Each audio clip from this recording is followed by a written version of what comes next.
Hey, today I wanted to talk about horticulture and ethnobotany. It's going to be a two-part video just because 20 minutes or 30 minutes of talking can be a little difficult to maintain the actual enjoyment of watching. At least it does for me. So, first off, we're going to talk about horticulture. So, horticulture is the study of how to grow plants in for a purpose is really the best way to describe it. So it's a little bit different than botany. So botany is the study and research of plants themselves, but horticulture is essentially the application of botany, if that makes sense. So a big part for horticulture is going to be utilizing plants for fruits, for veggies, and for ornamental. You can also use it for turf, which is going to be grasses. That's a lot bigger than you may think because turf also applies to all of the football stadiums or soccer fields and golf courses.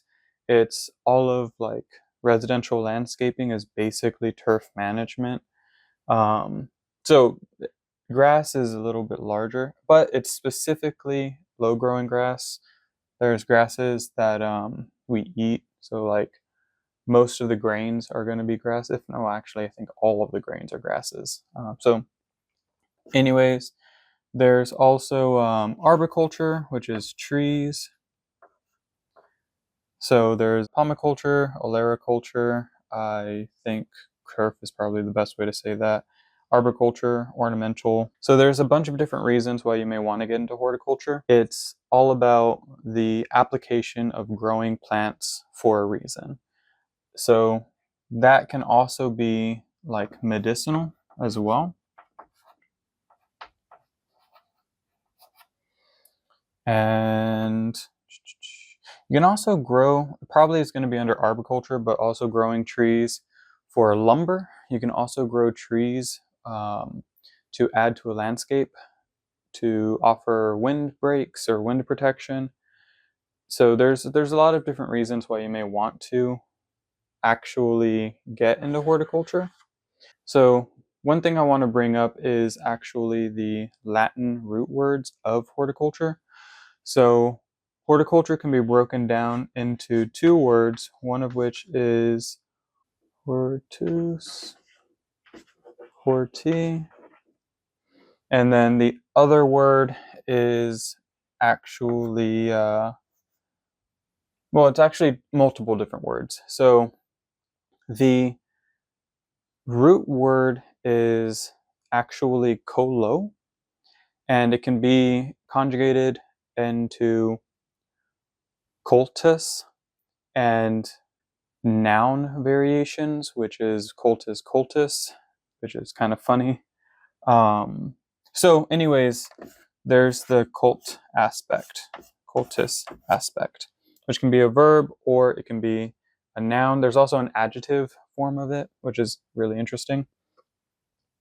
And so the first part is horticulture. That's kind of the easiest one. It typically means a garden, typically one with a kitchen garden or a medicinal garden, or it can mean a park. And park is what we would more associate with something that's like an aesthetic area or a recreational area. It is pretty much always going to be a green space dedicated for a use and maintained for that use. So the other one is cultus, and there's three different ways that this is actually utilized. So this word can be used in the way of meaning cultivation. It can be under the use of a cult, which is devotion. And it can also be used as the adornment of items. So when it comes to cultivation, typically cultus is going to refer to something that is maintained well. So it's not just that it's maintained well. And that implication of well means is that there is intention behind it, and there's design, there's purpose, there's appreciation, there's a wide range of implications of something being cultivated well. The other form of cultivation that this is used for is actually the cultivation of knowledge and or skills. And so whenever you're cultivating for knowledge and skills, it's very similar to you cultivating land for use. You're going to put in a lot of effort. You're going to put in a lot of time. And what I really, really like about this interpretation of the second half of horticulture is the implication of your garden or park is going to take effort. It's going to take time. It's going to take days and days of putting in labor until you get some sort of fruit, whether it's medicine, whether it's recreational use like in turf, whether it's appreciating the beauty like for ornamental, or if it's just surviving and nourishing yourself with fruits and vegetables and such. It's that the garden is going to take effort to build and work on. And that's the core of horticulture. It's you have to put in time to take care of these plants, and that's how you get to use them. And I really appreciate that it can be broken down in that way. And the next two ways that you can actually break down the word cultus, adds a little bit more appreciation to it that I personally really like. So the other side of it is cult as in devotion. And the idea behind this devotion is that it's the devotion to something. And it typically is going to be a higher being or a person that is above you in some way. And so you can see that with like the cult of Dionysus, with it being a god, or Athena, or you can see it as in the cult of Pythagoras or the cult of Plato. And you can see this even in modern day cults where they are this really strong devotion to a higher being. And a lot of those have negative connotations. Some of them have some positive connotations with different groups of people. But the idea is that you are trying to build your relationship with a being or with a thing. And if we translate that to the garden for the hortus part, then the idea is that you are committing yourself to this garden. You are committing yourself and devoting time and energy to read about the garden. You're developing time and energy to put into work for the garden. And it kind of goes back into this idea of cultivating, whether it's the cultivation of knowledge and skills or if it's cultivating of land. It's a devotion to the craft. It's devoting yourself to this thing and actually making it work, making it real. And I really like it because to me, the garden is more than the sum of its parts. It's more than just 25 pepper plants and 3 tomato plants and 8 cucumbers, or it's more than an azalea patch and a clematis vine that's taking over, and it's more than all of these little aspects. It's this whole culmination of things, and it's also the work that's been put into it, and it's this beautiful orchestra of living things interacting with each other. And it's like the most amazing expression of science, art, and working with the natural order of things. the greatest, in my opinion, right? It's in my opinion, and it's obviously a very one-sided opinion. It's the greatest thing that humans can do. It's like creating gardens is amazing. Um, and so it's this devotion. It's I want to do this. I'm going to do this, and that's my path. And that's for me really spoke to me when I learned about the roots of these words. Is like I've spent the last 5 years learning about plants and devoting myself to learning about horticulture and how to grow plants. And eventually, I want to start a school for horticulture and make this place entirely devoted to understanding plants and their relationship to humans and humans' relationship to plants. And I really was just very in love with this idea. And the last idea is this adornment. The one of the forms of cultus that can be translated is actually adorning something. It's putting on jewelry typically. And I really liked that too. I like this whole thing. That's why I'm sharing it. But I liked the idea of adorning this garden because when when you are devoted to something, when you have great knowledge of something, right? So let's take this to a person. When you're devoted to another person, right? You adore this person and you get to know them intimately. At some point, you typically want to adorn them with jewelry, right? Whether it's a wedding ring or an engagement ring or a necklace or earrings or a bracelet or whatever it may be.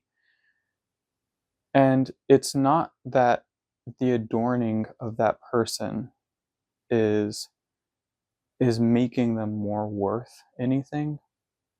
You're adorning them because they're worth that thing. They're already worth what you're giving to them, right? So if you give someone a necklace, you're not giving it to them to make them more worthwhile, right? You're giving it to them because they are worthwhile. You don't put earrings on because the earrings make you better. You put earrings on because you're worth those earrings. You don't put on a chain, your gold or silver chain, because you want to be worth the gold or silver chain. You put on that chain because you're already worth that chain. And when we look at it through that definition, how do we adorn the garden?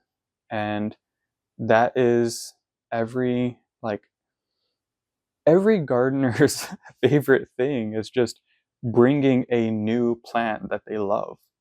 It's bringing a new plant to this garden and adding to it. Not because that plant's going to make the garden worth more, but that garden is worth that plant, right? The garden that you've created through cultivating and through devotion, that garden's worth this rare rose variety. That garden's worth a new color of clematis. I'm on this clematis bench now. That garden is worth a new winter interest or a fall interest. It's not that you're making the garden worth more. You're adding to the value that it already has. And you're giving these new things, you're adorning it with a pagoda, right? You're putting in maybe chairs and a table, not because it makes it better, but because you want to sit down comfortably and look at the beauty that the garden has, right? It's giving you this ability to appreciate things that accentuate the beauty of this garden. And I love that. It makes me so excited to now go to a garden or an arboretum or a conservatory and look at these new plants and look at these new structures and these seating arrangements or these benches or a new addition to the garden and thinking of it as adorning this garden with something beautiful and just appreciating the idea that there's someone who loved the garden so much as to give the garden something more. And so For me, horticulture now has a deeper meaning. It's no longer just growing plants, which is boring and dry. It's all of these things culminating into this one word, cultus.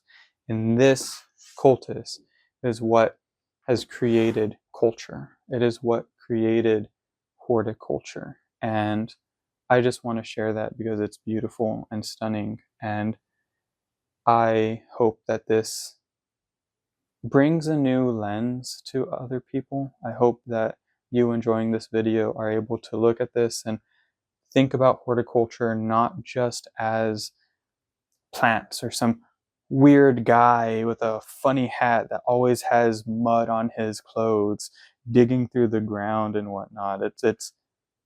It's devotion, it's getting to know them, it's adorning. It is so much more than just gardening. At least it is for me. And I hope to share this love with other people. So please follow so that you can continue on this journey with me. I'm currently working on a bigger project, and this is somewhat a part of it, but then I realized that this project is a lot larger than I was anticipating, and it's going to take a lot longer to get through. And so I just wanted to share a little snippet of it and share my excitement. As I said, this is a two-part thing. I was going to add ethnobotany to the end of this, but I realized that that is a lot of time to sit down and listen to some guy, mostly because I'm not as eloquent as I would like to be. I would like for you to share your stories about your gardens that you've been to or that you love, or your personal garden, something that means something to you. Because as we are going to see in the ethnobotany video, it's not just the science, it's a deep, deep connection with gardens and with parks. And it translates into watching your mom take care of her garden every day. It translates into seeing the face of people light up when you give them a bouquet of flowers. It translates into experiencing medicinal herbs for the first time and realizing, holy smokes, this works. It translates to eating a fresh apple that tastes better than any apple you've ever had before. It is so much more than just gardening. Subscribe to the channel, and if you like it, consider supporting us in some way. And I can't wait to share more plants with you. Anyways, Sunbee is where horticulture and human culture connect. So thank you for watching.